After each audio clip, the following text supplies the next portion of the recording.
चौधरी फवाद साहब, अवाम के आप इलेक्टेड रिप्रेजेंटेटिव हैं और भी आपके बहुत से साथी हैं, तो इस वक्त जो पंजाब की सूरत हाल है, मैं पंजाब की सूरत हाल पर बात करना चाहता हूँ। और आपको मैं आप ही की पार्टी के एक elected member of the Punjab assembly from Rawalpindi Ejaz Khan Jaji साहब की गुफ्तगू है।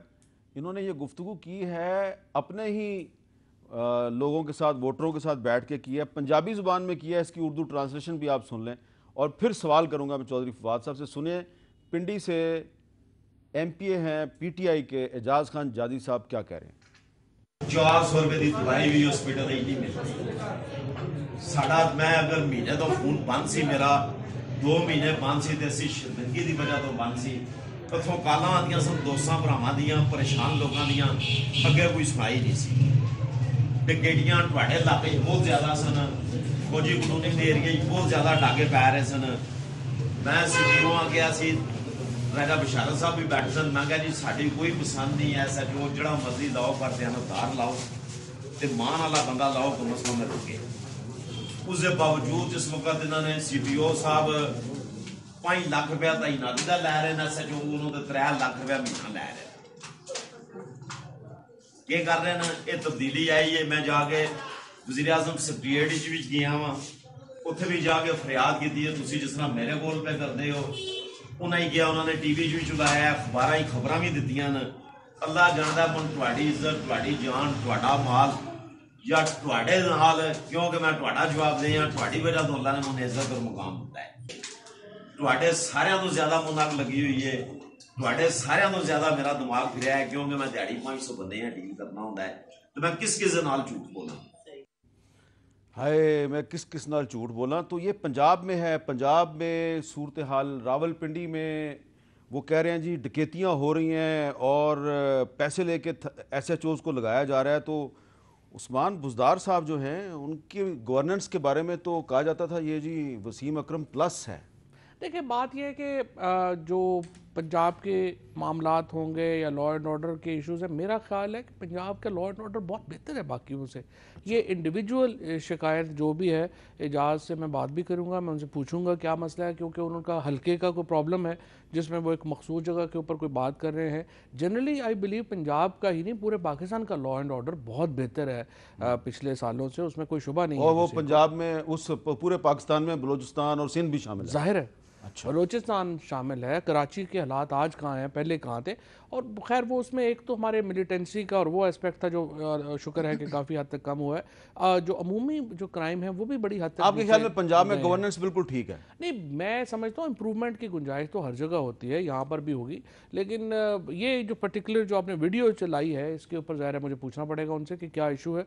उन्होंने अपने हल्के के मामलात हैं, लोग हैं, उनको से ये कर रहे हैं। लेकिन बहरहाल हमारी जो गवर्नेंस में देखिए, हमारे 2-3 मामलात बड़े वाजे हैं।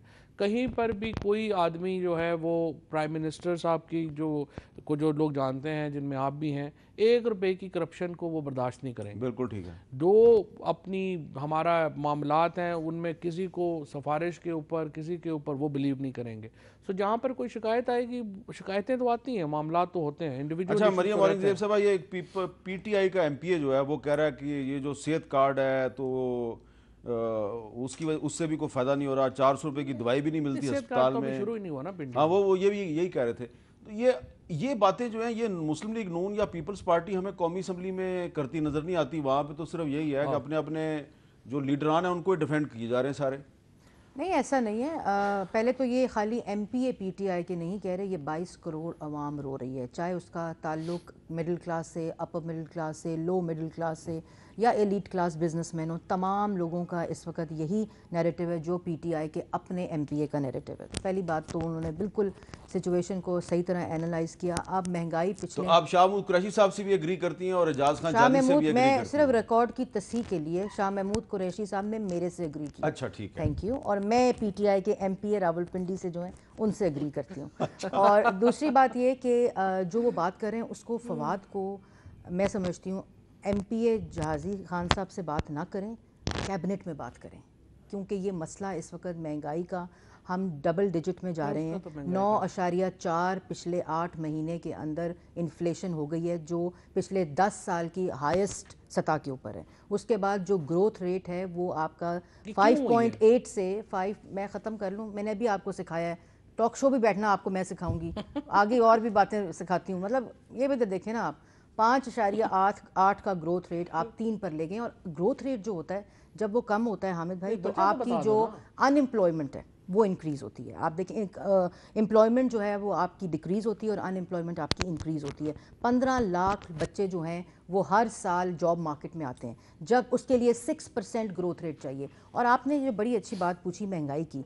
वज़ीर आज़म इमरान खान साहब ने तो कहा था कि जब पेट्रोल महंगा होता है और महंगाई होती है तो वज़ीर आज़म चोर होता है। इसका ये मतलब होता है क्योंकि ना वो टैक्स रेवेन्यू, लोगों का जो एतमाद होता है वो कम हो जाता है, और इसके साथ साथ जो मनी लॉन्ड्रिंग हो रही होती है, मुल्क से पैसा बाहर जा रहा होता है। तो 8 महीने में कितना पैसा अंदर आया है ज़रा ये भी बता दें हुकूमती तर्जुमान, जिनको मैंने तो आज मशवरा दिया इमरान खान साहब को कि इनको वज़ीर इत्तला तो नवाज़ शरीफ लगा दिया जाए, या साबका वज़ीर आज़म के ख्याल में इनको उनका सिक्योरिटी गार्ड लगा दें, क्योंकि हुकूमती तर्जुमान ने अवाम की तर्जुमानी और हुकूमत की करनी है। लेकिन अगर वो 24 घंटे सिर्फ ये देखे कि आज नवाज शरीफ साहब किस अस्पताल में गए हैं, आज इतने रोज़ गुजर गए, आज ये टेस्ट हुए आज हैं। इन्होंने जो प्रेस कॉन्फ्रेंस की उसमें इन्होंने एक बड़ी अहम बात बताई जी है जी जी, कि जो रमज़ान आ रहा है इसमें लोड शेडिंग नहीं होगी। हाँ जी, लोड शेडिंग पिछले, इन्होंने ये भी कहा सर, है कि मैं- बेनज़ीर इनकम सपोर्ट प्रोग्राम का नाम चेंज नहीं हो रहा। सर मैं एक बात कर दूं। अच्छा नहीं, एक आपने सवाल मुझसे किया ना, मुझसे थैंक यू, सवाल मुझसे किया, सवाल मुझसे किया ना।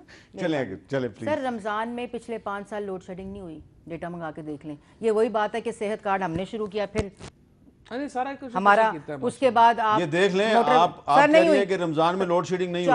2014 से लेके 2018 रमजान में, असल में ये लंदन थी उस वक्त, उन सारे चारों रमजान नहीं, में, ये पाकिस्तान वहाँ में नहीं हुई, सर ये किस वहाँ लोड शेडिंग कर नहीं रहे हुई। हैं। और अच्छा, अब और जवाब और तो और दे लेने और, दो ना और अब। दूसरी बात सर, मैं पेशन गोई कर रही हूँ, एक तो इन्होंने भी लड़की की है होने ना, का बड़ा आपने फायदा रिकॉर्ड उठाती आज कर लिया होगा, मैं भी कर रही हूँ। इतनी लोड शेडिंग शुरू होने वाली है, इतनी लोड शेडिंग, इनके पास पैसे ही नहीं लोगों को बिजली देने के लिए। तुम्हारे मुंह में खाक। वो पैसे किधर गए? अच्छा, पूछे ना कहाँ गए, जहांगीर तरीन साहब को बात क्यों ये है बिठाया कि था थोड़ा कैबिनेट जवाब में। तो देने देना, आप ये खातून होने का फायदा उठाती है ना, बंदा बात भी नहीं कर सकता। अच्छा, बात अगर इनकी शाह कुरैशी साहब इज्जत करते हैं तो आप भी नहीं, करें। मैं करें तो इज्जत। करता हूँ, मैं तो करता हूँ, इज्जत करने में कोई इशू नहीं है। अच्छा, पहली बात तो यह है कि इसमें कोई शुबा नहीं, महंगाई है।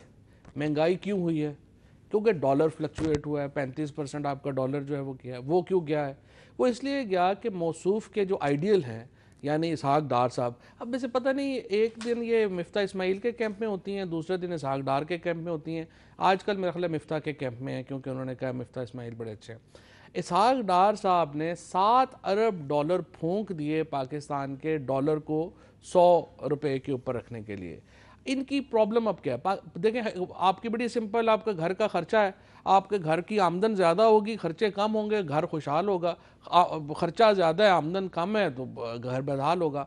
पाकिस्तान का इन्होंने जो पिछले 5 साल में मॉडल जो बनाया वो ये था कि पाकिस्तान की टोटल जो इनकम थी वो इस वक्त ज़ाहिर है 5700 अरब रुपया टोटल पाकिस्तान की इनकम है। उसमें से हर 10 रुपये में से 6 रुपये प्रोविंसेस को चले जाते हैं। 2000 अरब रुपया आपका फॉरेन डेट की अब रिटायरमेंट के लिए आपको देना पड़ता है। 1600-1700 अरब रुपया आपको डिफेंस में देना पड़ता है। लिहाजा आपको फेडरल गवर्नमेंट जब बजट शुरू करती है तो वो -600 से शुरू करती है। अब ये कीमतें क्यों ऊपर गई हैं? वो इसलिए ऊपर गई हैं कि इन्होंने इतना ज़्यादा कर्जा ले लिया पाकिस्तान का कि उसको अब संभालना मुश्किल हो रहा है। और फिर प्रोजेक्ट्स क्या बनाए? अब आप देखिए, मेट्रो बन रही है लाहौर के अंदर मेट्रो इन्होंने बनाई। मुल्तान में 7 अरब रुपया पंजाब गवर्नमेंट को हर साल उन बसों को सड़क पे रखने के लिए देना पड़ रहा है। मेट्रो पूछे नहीं, वहाँ पे सब्सिडी नहीं क्यों है, बनाई? 1 रुपए की सब्सिडी नहीं है। खड्डों पे सब्सिडी देंगे? चलो नहीं, अभी नहीं है वहाँ पे, अभी नहीं, सब्सिडी नहीं है। 1 अरब के यार जब हम सब्सिडी अब आप देंगे उनको तो तब interrupt करना करेंगे। ना। हाँ, अब इन्होंने ये जो ऑरेंज ट्रेन लाइन बना रहे हैं, 17 अरब रुपया आपको चाहिए होगा हर साल उस ट्रेन को रखने के ऊपर। तमाम जो बड़े बड़े इन्होंने मेगा प्रोजेक्ट्स लगाए, उनमें करप्शन, हर जगह के ऊपर इनका अपना वो ठेकेदार। शहबाज शरीफ साहब पे तो कोई चीज साबित ही नहीं हुई। नहीं वो साबित क्या हुई, अभी तो इनको उनकी इन्वेस्टिगेशन ही नहीं जेल हुई। में रह के 90 इंक्वायरी दिन के करके लिए आए। उनको नहीं, कहाँ पे रहे आपके सामने मैंने एक जवाब दिन देना है, नहीं सर। नहीं हमारे आप सामने देना। है, वो हर केस में से भरी होते सर, ये जा वही रहे हैं। नहीं सर, आपके ये वही सामने रेटरिक है, है। वो तो गए नहीं मिनिस्टर्स इनक्लेव से वापस, उनकी हामिद भाई, investigation ये कौन वही सी हुई है? रेटरिक है जो सुबह से मुझे शाम आप बोलता है। बताएं कि जो शहबाज शरीफ साहब हैं या अभी जो बाकी देखिए, इनके पाकिस्तान लोग के हैं, अवाम ये जानना चाहते हैं मेरे मोहतरम फवाद चौधरी साहब कि अगर आपके ख्याल में शहबाज शरीफ साहब ने करप्शन की है तो नैब जो है वो उसने गिरफ्तार किया, वो रिलीज किस तरह होगी? नहीं बेल पे हुए ना। तो बेल का मतलब है छुट गए। नहीं, बेल का मतलब तो बेल है, बेल में अभी नवाज शरीफ का, शहबाज शरीफ साहब का, इनका आना जाना लगा रहेगा, इतनी कौन सी बात है।